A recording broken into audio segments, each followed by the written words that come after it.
বন্ধ করো, করতে হবে বাতিকা পড়ে পাশে 100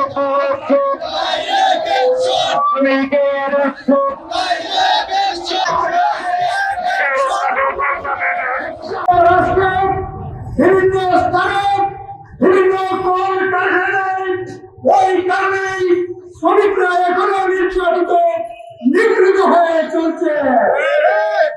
আমরাও মেনে নিতে পারি না।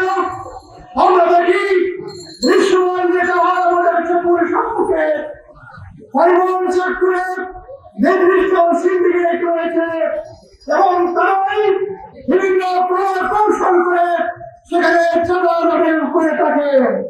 ঠিক একইভাবে পরিবহন সেক্টর থেকেও বিভিন্ন ড্রাইভারদের কাছ থেকে পুলিশদেরকেও আমরা চাঁদা আদায় করতে দেখি।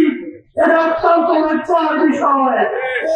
ঠিক একইভাবে আমার ঢাকার বাইরে একটা রুদপুরে বৃষ্টিতে অফিসে যখন সামান্য তার পরিবারের জন্য একটু ইনকামের জন্য রক্ত দান করে পানি করে কষ্ট করে সামান্য উপার্জন করে এই উপার্জন থেকেও দলীয় ক্যাডাররা এবং পুলিশের একটা অংশ চাঁদাবাজি করে তাদেরকেও শান্তিতে থাকতে দেয় না।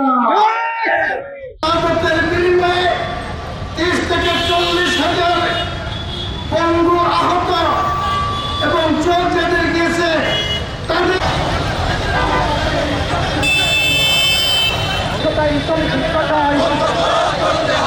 বন্ধ করো, করতে হবে বাতিকা পড়ে পাশে 100